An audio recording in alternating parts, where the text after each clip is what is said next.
Puji Tuhan, damai sejahtera bagi kita semua. Hari ini tema firman Tuhan yaitu lawanlah dengan iman dan kasih.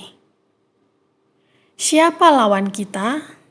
Siapa musuh kita? 1 Petrus 5 ayat 8. Sadarlah dan berjaga-jagalah, lawanmu si iblis berjalan keliling sama seperti singa yang mengaum-aum dan mencari orang yang dapat ditelannya. Jangan sampai kita salah sasaran. Lawan kita itu iblis. Iblis mencari orang-orang yang mudah terserang pikirannya. Saat kita izinkan pikiran kita terserang, maka iblis mulai bekerja, menipu melalui pikiran kita, menggoda, mempengaruhi kita supaya kita bereaksi atau bertindak menurut hawa nafsu daging yang tidak benar di hadapan Allah. 2 Korintus 11 ayat 3. Tetapi aku takut kalau pikiran kamu disesatkan dari kesetiaan kamu yang sejati kepada Kristus, sama seperti Hawa diperdayakan oleh ular itu dengan kelicikannya. Siapakah iblis itu? Yohanes 8 ayat 44. Ia, iblis, adalah pembunuh manusia sejak semula dan tidak hidup dalam kebenaran, sebab di dalam dia tidak ada kebenaran. Apabila ia berkata dusta, ia berkata atas kehendaknya sendiri, sebab ia, iblis, adalah pendusta dan bapa segala dusta. Mengapa pikiran kita bisa mudah terserang? Karena tanpa kita sadari, saat itu kita sedang meragukan firman Tuhan. Seperti Hawa yang diperdaya oleh iblis melalui pikirannya. Hawa diajak berpikir supaya setuju dengan iblis dan ragu-ragu kepada perkataan Tuhan, sehingga akhirnya salah berpikir. Terserang ini bisa dalam banyak hal, tapi hari ini mencakup 2 saja. Yang pertama, kita bisa terserang atau diserang oleh keadaan, situasi, kondisi yang tidak baik. Keadaan yang bisa menyebabkan kita ketakutan, khawatir, sedih, kecewa. Seperti misalnya masalah dalam keuangan, penghasilan yang sangat minim, sulit mendapatkan pekerjaan, masalah dalam mengembangkan usaha, alami sakit penyakit, kondisi keluarga atau masalah dalam keluarga. Contohnya, kenyataan yang dirasakan adalah situasi yang semakin sulit. Iblis mulai menipu pikiran kita sehingga ada rasa khawatir. Bagaimana perjalanan hidup ke depan? Bagaimana cara mencukupi keperluan-keperluanku atau keluargaku ke depan nanti? Padahal firman Tuhan berkata, 1 Petrus 5 ayat 7, serahkanlah segala kekhawatiranmu kepadanya, sebab Ia, Tuhan, yang memelihara kamu. Di dalam terjemahan lain dikatakan, serahkanlah segala kekhawatiran dan kesusahan saudara kepadanya, karena Ia selalu memikirkan saudara serta mengawasi segala sesuatu yang berkenaan dengan saudara. Mungkin iblis juga berkata dalam pikiran kita, masalahmu ini sangat besar, tidak ada jalan keluar. Sudah dengan berbagai cara dan rasanya memang mustahil. Padahal firman Tuhan berkata, 1 Korintus 10 ayat 13, pencobaan-pencobaan yang kamu alami ialah pencobaan-pencobaan biasa yang tidak melebihi kekuatan manusia, sebab Allah setia, dan karena itu Ia tidak akan membiarkan kamu dicobai melampaui kekuatanmu. Pada waktu kamu dicobai, Ia akan memberikan kepadamu jalan keluar, sehingga kamu dapat menanggungnya.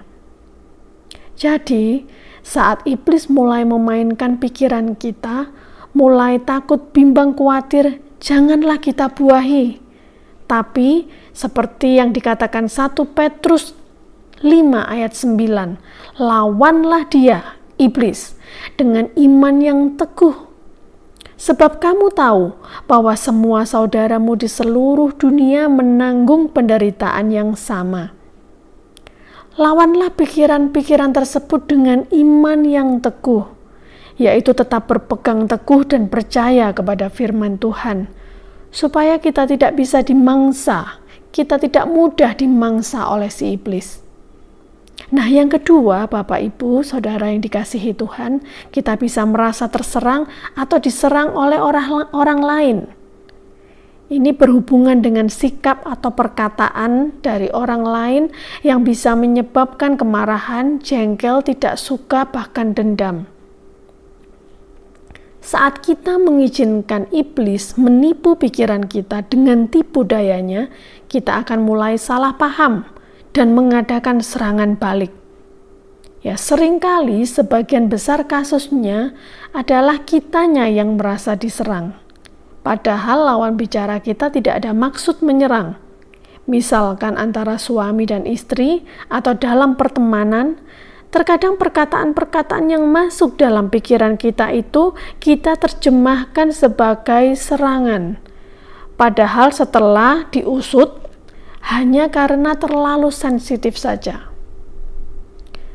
Namun sebaliknya, sekalipun lawan bicara kita, siapapun dia, itu memang sengaja menyerang kita, firman Allah katakan di dalam 1 Petrus 3 ayat 9. Janganlah membalas kejahatan dengan kejahatan atau caci maki dengan caci maki, tetapi sebaliknya, hendaklah kamu memberkati. Karena untuk itulah kamu dipanggil, yaitu untuk memperoleh berkat.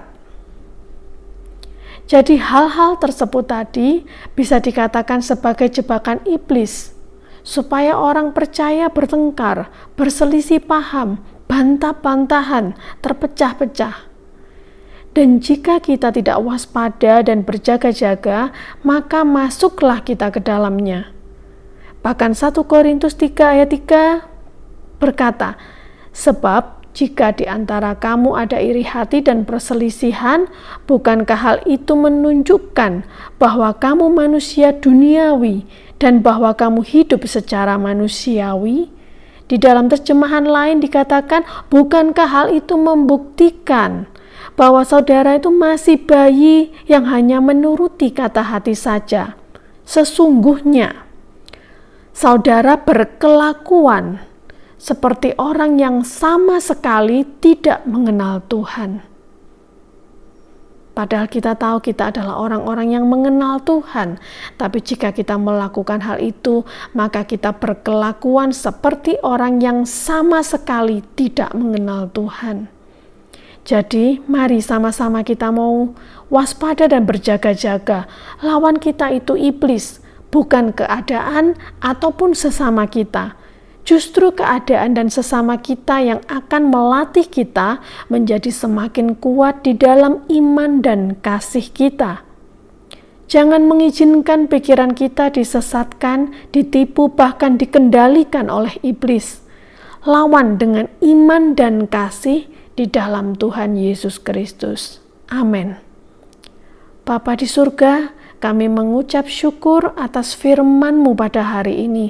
Kami percaya Roh Kudus akan bekerja terus dalam kehidupan kami, memberikan kami pengertian-pengertian dan menuntun langkah-langkah hidup kami, supaya kami hidup di dalam kebenaran firman Allah.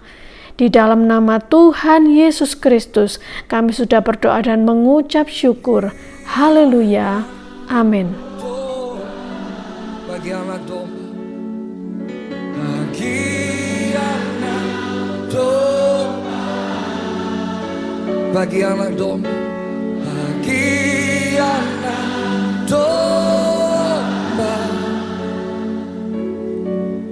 berkuasa binasa selamanya. Tepuk tangan yang meriah buat Tuhan.